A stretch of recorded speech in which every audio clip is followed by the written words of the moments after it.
Ravikumar is very adamant. கோவப்பட்டார், நானும் கோவப்பட்டேன். அப்போ நான் கிளம்புறேன்னா அவரும் போ சொல்ல அப்படின்ட்டாரு. I was getting frustrated because இவ்வளோ நாள் வெயிட் பண்ணேன்.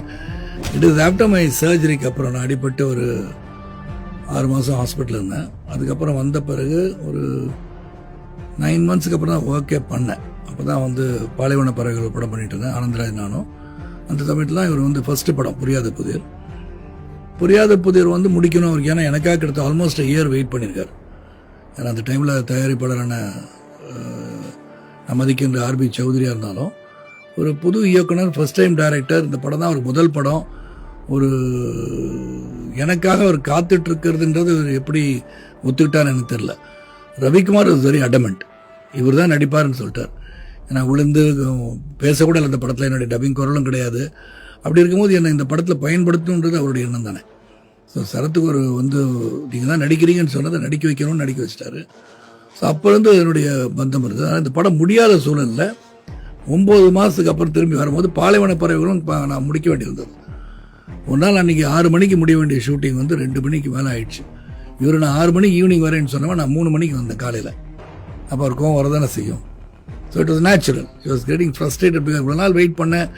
நான் வெயிட் பண்ணி எனக்கு முக்கியத்துவம் கொடுக்கலையோன்னு அவர் அந்த டைமில் நினச்சிருக்கலாம். But that was not is thought. 6 மணிக்கு கால் ஷீட்டு வந்து 3 மணிக்கு வந்தால் எப்படி இருக்கும் அவருக்கு. கோவப்பட்டார், நானும் கோவப்பட்டேன். அப்போ நான் கிளம்புறேன்னா அவரும் போ சொல்ல அப்படின்ட்டாரு. நானும் கிளம்புறேன். வண்டி எடுக்கிறான்னு வண்டியை காணையா, வண்டியை ஆட்டோ பிடிக்கிறான்னு 3 மணி காலையில் இப்படியே போச்சு. கடைசி கனல் மாஸ்டர் இருந்தார். அப்போ அவர் ரேம்போட அசிஸ்டண்டாக இருந்தார். அவர் பாசிவே பண்ணி சார் முடிச்சிடலாம் சார் சொல்லி அது முடித்தோம். போகும்போது ஒன்றா தான் காரில் போனேன் நான் ரவிக்குமார். அவர் ட்ராப் பண்ணிட்டு வந்த வழியில் நான் வீட்டுக்கு போயிட்டேன். அதான் முதலும் கடைசியுமான ஒரு. அதுக்கப்புறம் நோ மிஸ். அப்பப்போ சின்ன சீனில் பேசுவோம். என்ன சார் இது இப்படி எடுக்கலாமே, ஏன் இது இப்படி எடுக்கிறீங்கலாம் கேட்பேன். அதுக்கு எக்ஸ்பிளேஷன் கொடுப்பாரு. எல்லாம் பண்ணியிருக்காரு. அந்த மாதிரி ஹிட் லிஸ்ட் வந்து அவர் வந்து அவருடைய குருநாதர் விக்ரமனோட சன்னை வச்சு எடுத்தார். அதுக்கு நீங்கள் தான் வந்து நடிக்கணும்னு சொன்னார். ஐ ரெடிலி அக்செப்டட்.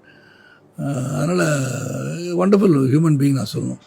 விக்ரமனுக்கு வந்து ஒரு சத்தியம் பண்ணி கொடுத்ததுக்காக ஒரு படத்தை எடுத்திருக்காருல்ல. இந்த காலகட்டத்தில் படம் எடுக்கிறது சாதாரண விஷயம் கிடையாது.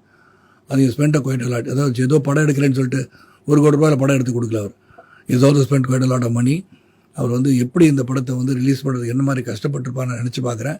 அண்ட் அதெல்லாம் மீறி அந்த நட்பு, கொடுத்த வாக்குறுதி நிறைவேற்றிருக்கின்ற ஒரு நல்ல மனிதனாக, நல்ல நண்பராக இன்றளவிலும் எனக்கு இருக்கான்றது ரவிக்குமார். ரிலேஷன்ஷிப்லேயும் something goes wrong.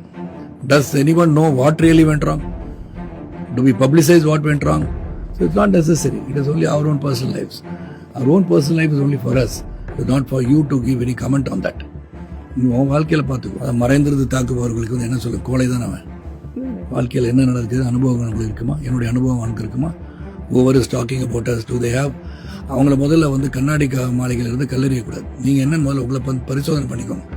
Where we have come, for how we have come, how we have struggle. அவங்களுக்கு தெரியாது. பல பேருக்கு கதையாக சொல்லிட்டு இருக்க முடியும். நடக்காத உண்மையை நடந்த மாதிரிலாம் சொல்கிறது, சித்தரிக்கிறது. நீ அண்மையில் கூட அறிக்கை கொடுத்துருந்தேன். I will definitely go very strong against all this people. ராங்காக ஃபால்ஸாக அவதூறாக வந்து பேசுபவர் நிச்சயமாக தண்டிக்கப்படுவார். பொதுவாகவே ரிலேஷன்ஷிப்ஸ்னா ரொம்ப காம்ப்ளிகேட்டடாக இருக்கும் அப்படின்னு சொல்லுவாங்க. Relationships it's not complicated. You make it complicated. Individuals make it complicated. நீங்கள் ஒரு பிரச்சனையை எப்படி ஹேண்டில் பண்ணணும். I'm just talking about emotion. Different kind of problems இருக்கலாம். அது எப்படி நம்ம ஹேண்டில் பண்ணுறோன்றது தானே. அண்டு ஹேண்டில் பண்ணுறது பேலன்ஸ்டாக, நியாயமாக, ஒரு நாட்டாமையாக ஒழுங்காக இருக்கணும்.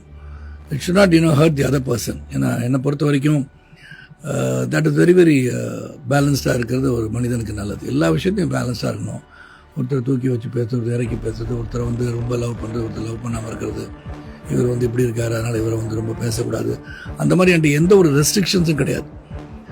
அண்மையில் கூட டாக்டர் வெட்டிங்கில் எல்லோரும் சொன்னாங்க, சார் நீங்கள் வந்து A to Z, அது வந்து தரமும் சரி, ஏழை பணக்காரன் எந்த ஒரு பாகுபாடு இல்லாமல் எல்லாரையும் வந்து ஒரே முகத்தோடு ஒரே மாதிரி வரவேற்கிறீங்க. That is all very nice to see. நாங்கள் that is not act, it is B. எங்கேயாவது ஒரு இடத்துல யாராவது ஒரு கம்ப்ளைண்ட் எப்பவுமே சொல்ற மாதிரி இருக்கும். ஆனா உங்க கேஸ்ல வந்து ஃபேமிலி மெம்பர்ஸ் கிட்ட அப்பப்போ சான்ஸ் கிடைக்கும் போது பேசுறதோ, இல்ல எங்கேயாவது ஒரு கேதரிங்ல பார்க்கும்போதோ அந்த ரோல்னா அந்த ரோல் அதை வந்து கரெக்டா நீங்க பண்றது வந்து அவங்க அதை செரிஷ் பண்றதையும் எங்களால பார்க்க முடியும். And also it depends on the people also. ரிலேஷன்ஷிப்பே அதானே. எல்லாருமே வந்து ஒரு சைக்கிளில் இருக்கணும். ஒரே அந்த குரூப்பில் இருக்கணும். எல்லாருமே ஓரளவுக்கு வந்து பீப்புள் ரொம்பவும் வந்து எக்ஸாஜரேட்டடாக இல்லாமல் ஃபேமிலி, ஃப்ரெண்ட்ஸு எல்லாருமே என்கிட்ட இருக்கிறவங்க வந்து அமைஞ்சிட்டாங்கன்னு தான் நான் சொல்லுவேன்.